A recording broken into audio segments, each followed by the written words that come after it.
പാകിസ്ഥാനും സൗദി അറേബ്യയും തമ്മിലുള്ള strategic mutual defence agreement സൈനിക സഹകരണ കരാർ ഇന്ത്യക്ക് തിരിച്ചടിയാകുമോ?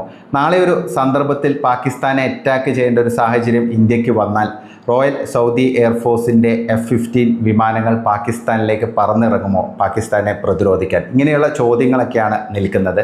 എന്തായാലും ഇതെന്താണെന്ന് നമുക്കൊന്ന് വിശദമായി പരിശോധിക്കാം.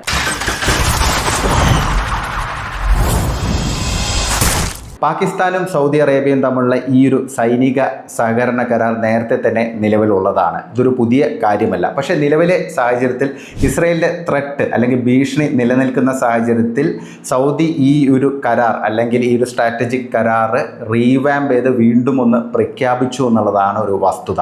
ഇത് നേരത്തെ തന്നെയുള്ള നിലവിലുള്ള കരാറാണ്. പിന്നെ ഇതിനൊരു സാഹചര്യം കൂടിയുണ്ട്. കാരണം സമീപകാലത്ത് പ്രത്യേകിച്ച് 2015 ശേഷം പാകിസ്ഥാനും സൗദി അറേബ്യയും തമ്മിലുള്ള ബന്ധത്തിൽ ഒരു ഉലച്ചിൽ തട്ടിയിരുന്നു. 2015 ഹൂതി വിമതർക്ക് നേരെ സൗദി യമനിൽ ഓപ്പറേഷൻ നടത്തിയപ്പോൾ പാകിസ്ഥാൻ ട്രൂപ്പിനെ അയച്ചിരുന്നില്ല. അത് ഇരു രാഷ്ട്രങ്ങളും തമ്മിലുള്ള ബന്ധം അല്പം വഷളാക്കിയിരുന്നു. പക്ഷേ നിലവിലെ സാഹചര്യത്തിൽ സൗദിക്ക് നല്ലൊരു ഭയമുണ്ട്. കാരണം ഇസ്രയേലിൻ്റെ ഭാഗത്തു നിന്നൊരു പ്രകോപനം ഉണ്ടായാൽ അമേരിക്കയെ മാത്രം നമ്പി മുന്നോട്ട് പോകാൻ സാധിക്കില്ല എന്നുള്ളൊരു വിലയിരുത്തലാണ് സൗദി അറേബ്യക്കുള്ളത്. പ്രത്യേകിച്ച് ഖത്തറിൽ ഇസ്രയേൽ നടത്തിയ അറ്റാക്ക് ട്രംപിൻ്റെ മൗനാനുവാദത്തോടെയായിരുന്നു എന്നുള്ളൊരു നിഗമനമാണ് പൊതുവെ സൗദിക്കുള്ളത്. ആ ഒരു സാഹചര്യത്തിലാണ് ഒരു എക്സ്ട്രാ ബാക്കപ്പ് എന്നുള്ള രീതിയിൽ പാകിസ്ഥാനുമായുള്ള ആ ഒരു ഡിഫൻസ് എഗ്രിമെൻ്റ് വീണ്ടും പൊടി തട്ടിയെടുത്തെന്ന് ഔദ്യോഗികമായി പ്രഖ്യാപിച്ചിരിക്കുന്നത്.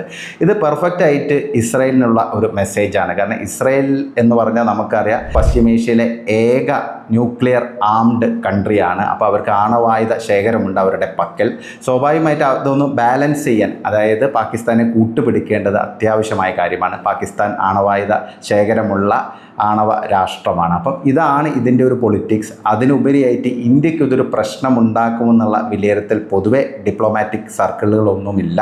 കാരണം ഇന്ത്യയും സൗദി അറേബ്യയും തമ്മിലുള്ള ബന്ധം അത്രയും മികച്ച രീതിയിലാണ് ഇപ്പം മുന്നോട്ട് പോയിക്കൊണ്ടിരിക്കുന്നത്. പ്രധാനമന്ത്രി നരേന്ദ്രമോദിയും മുഹമ്മദ് ബിൻ സൽമാനും അടുത്തിടെ അല്ലെങ്കിൽ സമീപ വർഷങ്ങളൊക്കെ നിരവധി കൂടിയാലോചനകളും കൂടിക്കാഴ്ചകളൊക്കെ നടത്തിയിരുന്നു. മികച്ച രീതിയിലാണ് ഇരു രാഷ്ട്രങ്ങളും മുന്നോട്ട് പോകുന്നത്. ഒരു സീനിയർ സൗദി ഡിപ്ലോമാറ്റ് തന്നെ ഇക്കാര്യം സ്ഥിരീകരിച്ചിരുന്നു. കാരണം അദ്ദേഹം റോയിട്ടേഴ്സിന് നൽകിയൊരു അഭിമുഖത്തിൽ വ്യക്തമാക്കി ഇന്ത്യയും സൗദി അറേബ്യയും തമ്മിലുള്ള ബന്ധം മികച്ച രീതിയിലാണ് മുന്നോട്ട് പോകുന്നത്. ഈ ഒരു സ്ട്രാറ്റജിക് ഡിഫൻസ് പാർട്ട്ണർഷിപ്പ് പാകിസ്ഥാനുമായുള്ള ഈ ഒരു കരാർ ഇന്ത്യയെ ഒരിക്കലും ബാധിക്കില്ല, അല്ലെങ്കിൽ ഏതെങ്കിലും ഒരു രാഷ്ട്രത്തെ മാത്രം മുൻനിർത്തിയുള്ള കരാറല്ല എന്നാണ് അവർ വ്യക്തമാക്കിയിരിക്കുന്നത്. അപ്പോൾ എന്തായാലും സൗദി അറേബ്യയും പാകിസ്ഥാനും തമ്മിലുള്ള ഈ സ്ട്രാറ്റജിക് ഡിഫൻസിന് ഇന്ത്യ ആശങ്കപ്പെടേണ്ടതില്ല.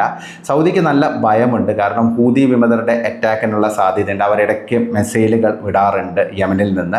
അതുകൂടാതെ തന്നെ ഇസ്രയേലിൻ്റെ ഭാഗത്ത് നിന്ന്, ഇസ്രയേലാണെങ്കിൽ ഖത്തറിനെ അറ്റാക്ക് ചെയ്തു, ഇറാനെ അറ്റാക്ക് ചെയ്തു, സിറിയയിൽ അറ്റാക്ക് നടത്തി, ലെബനനിൽ അറ്റാക്ക് നടത്തി. അപ്പോൾ എപ്പോഴും ഒരു അറ്റാക്ക് വരാനുള്ള ഒരു സാഹചര്യം സൗദി പ്രതീക്ഷിക്കുന്നുണ്ട്. ആ ഒരു സാഹചര്യത്തിലാണ് പാകിസ്ഥാൻ്റെ സഹായം അല്ലെങ്കിൽ ആ ഒരു സൈനിക സഹകരണം സൗദി ഉറപ്പാക്കുന്നത്. പ്രത്യേകിച്ച് പാകിസ്ഥാൻ ട്രൂപ്പിൻ്റെ ഒരു ഇൻ്റർവെൻഷൻ വഴി ഇത്തരം പ്രശ്നങ്ങളെ അഭിമുഖീകരിക്കാൻ സാധിക്കുമെന്നുള്ളതാണ് സൗദിയുടെ ഒരു കണക്കുകൂട്ടൽ.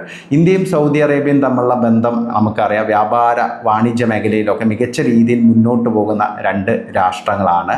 നിലവിൽ സൗദി അറേബ്യയുടെ രണ്ടാമത്തെ വലിയ വാണിജ്യ പങ്കാളിയാണ് ഇന്ത്യയും സൗദി അറേബ്യയും തമ്മിലുള്ള ട്രേഡ് ഏതാണ്ട് 42 ബില്യൺ US$. പാകിസ്ഥാനും സൗദി അറേബ്യയും തമ്മിലുള്ള വാണിജ്യ പങ്കാളിത്തം വെറും $4 ബില്യൺ. അപ്പോൾ അതിൽ നിന്ന് തന്നെ നമുക്ക് വ്യത്യാസം മനസ്സിലാക്കാൻ സാധിക്കും. അപ്പോൾ ഒരിക്കലും ഈ ഒരു ഡിഫൻസ് എഗ്രിമെൻറ്റ് ഇന്ത്യക്ക് ഒരു തരത്തിലും ബാധിക്കാൻ പോകുന്നില്ല. ഇത് സൗദി അറേബ്യയെ സംബന്ധിച്ച് അവർ കൃത്യമായിട്ട് അവരുടെ ഒരു ടാക്റ്റിക്കലായിട്ടുള്ള ഒരു അപ്രോച്ചിൻ്റെ ഭാഗമായിട്ടുള്ള ഒരു ഡിഫൻസ് എഗ്രിമെൻ്റ് ആണെന്നുള്ളതാണ് ഒരു വസ്തുത. അപ്പോൾ അതുകൊണ്ട് തന്നെ ഇതിലൊരു ആശങ്ക ആവശ്യമില്ല എന്നുള്ളൊരു വിലയിരുത്തലാണ് പൊതുവെ ഡിപ്ലോമാറ്റിക് സർക്കിൾസിലൊക്കെ ഉള്ളത്. സൗദി അറേബ്യയും പാകിസ്ഥാനും തമ്മിൽ നേരത്തെ തന്നെ പ്രതിരോധ മേഖലയിൽ വലിയ സഹകരണമുണ്ട്. സൗദി ഫണ്ട് ചെയ്തിട്ടാണ് പാകിസ്ഥാൻ അവരുടെ ആണവായുധ പ്രൊജക്റ്റുകൾ മുന്നോട്ട് കൊണ്ടുപോയതെന്നുള്ള ഒരു വിലയിരുത്തൽ നേരത്തെ തന്നെയുണ്ട്. അല്ലെങ്കിൽ അതൊരു പരസ്യമായ രഹസ്യമാണ്. സൗദിക്ക് വ്യക്തമായ താല്പര്യമുണ്ട്. കാരണം പാകിസ്ഥാൻ ഒരു ആണവായുധ രാഷ്ട്രമായി മാറിയാൽ അതിൻ്റെ ഗുണം ഇസ്ലാമിക് വേൾഡിനും അറബ് രാഷ്ട്രങ്ങൾക്കൊക്കെ ലഭിക്കുമെന്നുള്ള ഒരു വിലയിരുത്തലുമായിട്ട് സൗദി അതിനെ ഫണ്ട് ചെയ്തിട്ടുണ്ടെന്നുള്ള കാര്യത്തിൽ വലിയ സംശയമൊന്നും വേണ്ട. അപ്പോൾ അതുകൊണ്ട് തന്നെ ഈ ഒരു എഗ്രിമെൻറ്റ് നടക്കുന്നുണ്ട്. സൗദിയെ സംബന്ധിച്ച് സൗദിയുടെ സുരക്ഷയാണ് പ്രധാനം. അപ്പോൾ അതിനനുസരിച്ച് ഇരു രാഷ്ട്രങ്ങളും തമ്മിലുള്ള ഒരു സഹകരണമാണ് ഈ ഒരു എഗ്രിമെൻ്റ് വഴി ഉദ്ദേശിക്കുന്നത്. ഇപ്പം വ്യവസ്ഥകൾ പലതും പറയുന്നുണ്ടെങ്കിൽ ഒരു രാഷ്ട്രത്തിന് നേരെയുള്ള അറ്റാക്ക് ഇരു രാഷ്ട്രങ്ങൾക്കും നേരെയുള്ള അറ്റാക്കായിട്ട് കണക്കാക്കപ്പെടും. സൗദിക്ക് നേരെയുള്ള ഒരു അറ്റാക്ക് പാകിസ്ഥാനും സൗദിക്കും എതിരെയുള്ള അറ്റാക്കായിട്ട് കണക്കാക്കപ്പെടും എന്നുള്ള വ്യവസ്ഥകളൊക്കെയാണ് ഈ ഒരു എഗ്രിമെൻറ്റിൽ പറയുന്നത്. പക്ഷേ അത് പ്രാക്ടിക്കലി ആ രീതിയിൽ മുന്നോട്ട് പോകാനുള്ളൊരു സാധ്യത വളരെ കുറവാണ്. കാരണം ഇതൊരു മ്യൂച്വൽ അഗ്രിമെൻ്റ് ആണ്. കാരണം പാകിസ്ഥാന് എന്തായാലും അവർക്ക് പണം ആവശ്യമാണ്, അവർക്ക് ഫണ്ട് ആവശ്യമാണ്. അപ്പോൾ അതുകൊണ്ട് തന്നെ സൗദിയുടെ ആ രീതിയിലുള്ള സഹകരണം പാകിസ്ഥാനുണ്ടാവും. അതിന് പകരം പാകിസ്ഥാൻ സൈന്യത്തിൻ്റെ സാന്നിധ്യം അവശ്യഘട്ടങ്ങൾ സൗദിക്ക് ലഭിക്കും. അതിനൊപ്പം പാകിസ്ഥാൻ സൈന്യം മുൻ അവസരങ്ങളിലൊക്കെ സൗദി സൈന്യത്തിന് ട്രെയിനിങ് ഒക്കെ നൽകിയിരുന്നു. അപ്പോൾ ആ ഒരു ബന്ധം ഒന്നുകൂടി സ്ട്രോങ് ആക്കുന്നു. അപ്പോൾ ഇസ്രായേലിൻ്റെ ത്രെട്ട് മുൻനിർത്തി അത്തരമൊരു നിലപാടിലേക്ക് പോകുന്നു എന്നുള്ളതാണ് പ്രധാനപ്പെട്ട കാര്യം.